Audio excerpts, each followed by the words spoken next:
Hey folks, before you get too excited about headlines screaming about a $200 Social Security increase coming your way in 2026, I need you to stop scrolling right now because what I'm about to tell you could be the difference between planning your retirement correctly and getting blindsided by misinformation that's flooding the internet.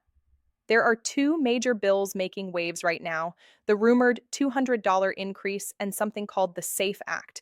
And I'm seeing so much confusion and outright false information circulating that I felt compelled to sit down and give you the unfiltered truth about what's actually happening, what's just speculation, and what you absolutely need to know as we head into 2026. Welcome back to the channel, everyone. And if you're new here, welcome. I'm so glad you found this video because today we're diving deep into two pieces of legislation that have seniors, retirees, and future Social Security recipients buzzing with questions. Now, I want to be completely transparent with you from the start. My goal here isn't to get you hyped up on promises that may never materialize, and it's not to be doom and gloom either. My goal is to cut through the noise and give you factual, researched information so you can make informed decisions about your financial future.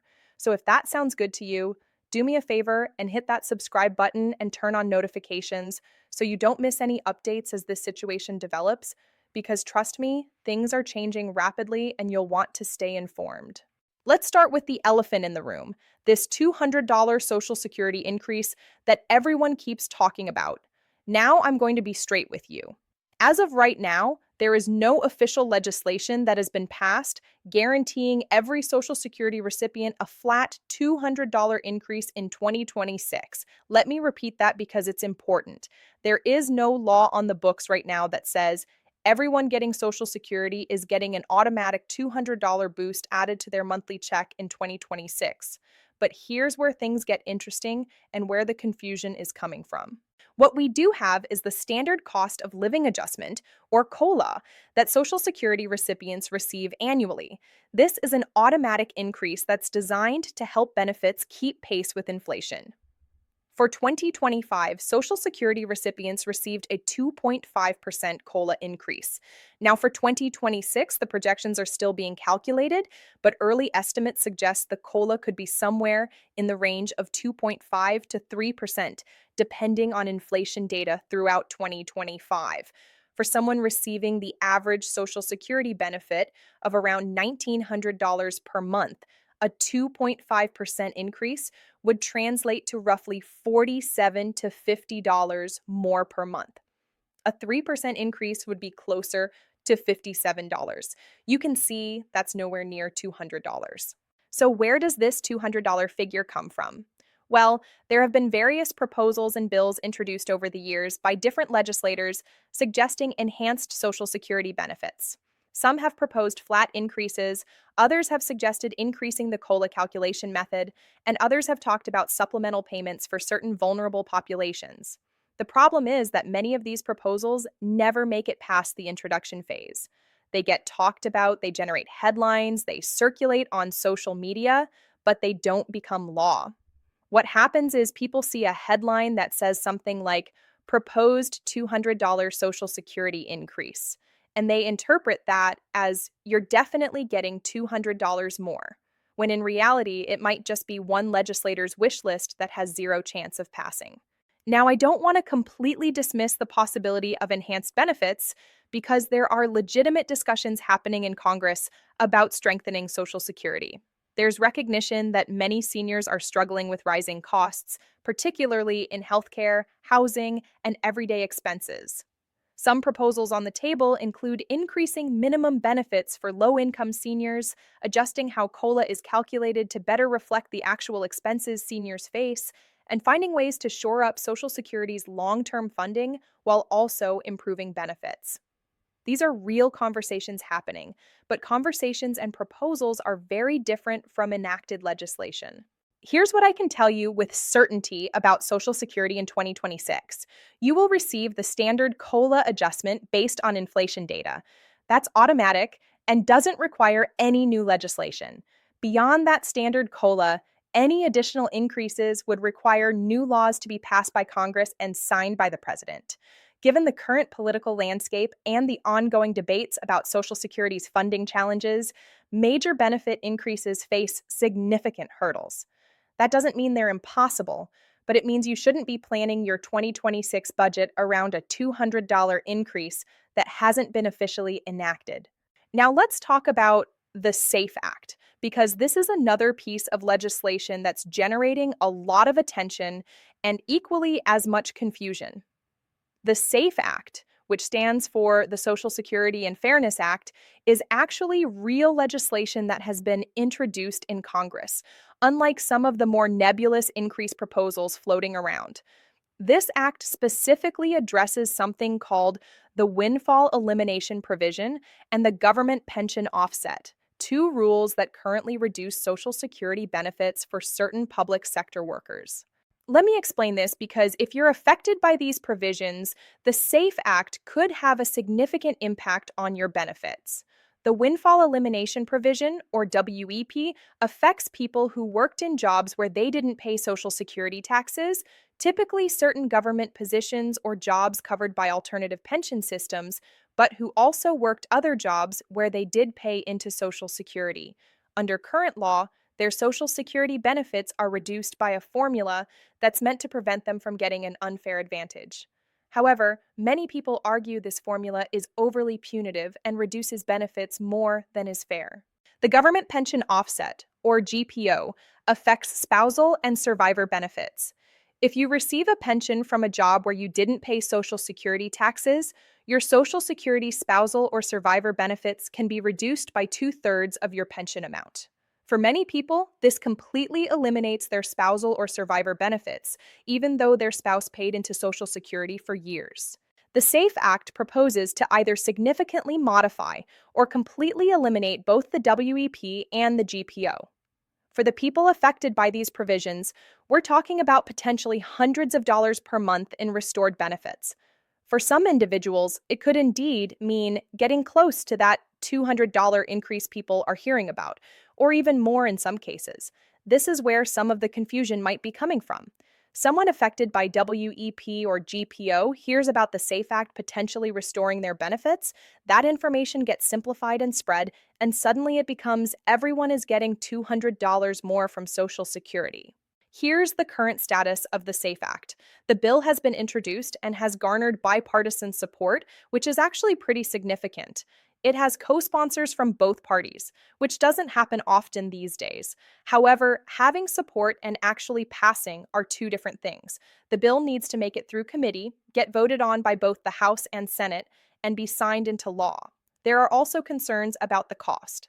Eliminating or modifying WEP and GPO would increase Social Security expenditures at a time when the program is already facing long-term funding challenges. Some estimates suggest it could cost over $150 billion over 10 years.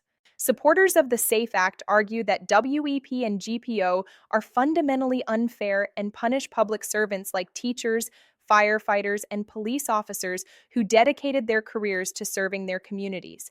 They argue these workers earned their Social Security benefits just like everyone else and shouldn't be penalized for also having a public pension. Opponents worry about the cost and argue that the original provisions were put in place to prevent people from getting disproportionately high benefits compared to workers who paid into Social Security their entire careers. If you're currently affected by WEP or GPO, the SAFE Act is definitely something to watch closely.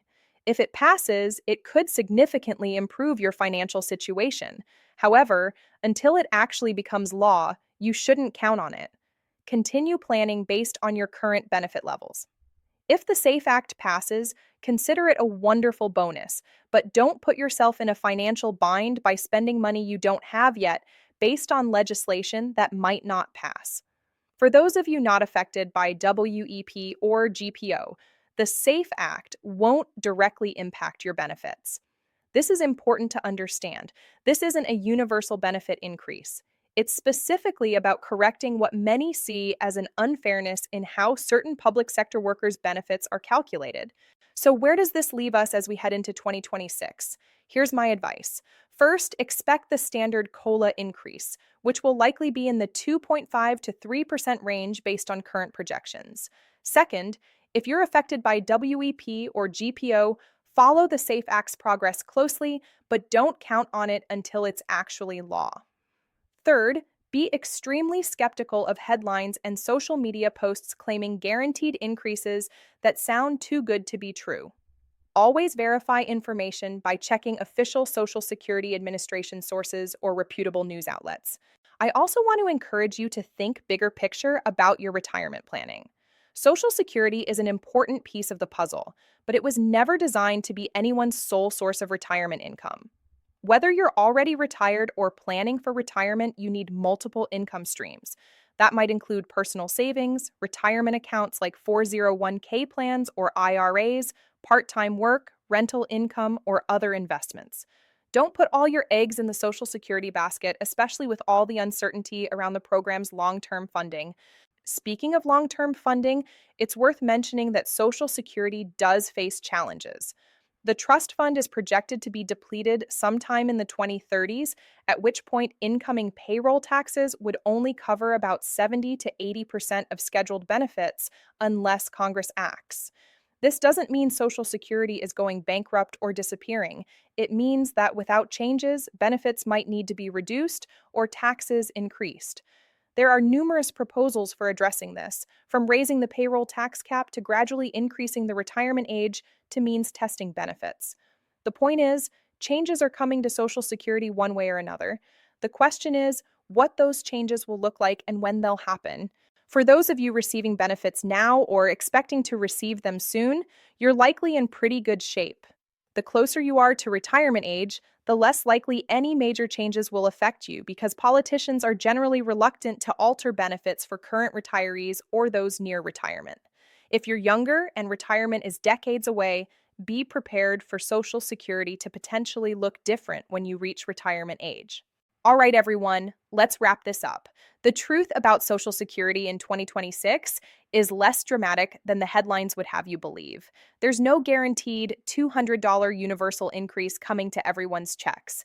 What you can count on is the standard COLA adjustment, which will help your benefits keep pace with inflation, but won't result in massive increases for most people. The SAFE Act is real legislation that could significantly help those affected by WEP and GPO, but it hasn't passed yet and its future is uncertain. My biggest piece of advice is to stay informed, verify what you hear, and plan conservatively. Hope for positive changes, but don't bank on them until they're official. I hope this video helped clear up some of the confusion around these Social Security topics. If it did, please give it a thumbs up and share it with anyone you know who might benefit from this information, especially if they're approaching retirement or already receiving Social Security. There's so much misinformation out there, and we need to help each other stay informed with accurate facts. Drop a comment below and let me know if you have questions about your specific situation or if there are other Social Security topics you'd like me to cover in future videos. And remember, hit that subscribe button and turn on notifications so you don't miss important updates as these situations develop throughout 2026. Thanks so much for watching, everyone. Take care of yourselves, and I'll see you in the next video.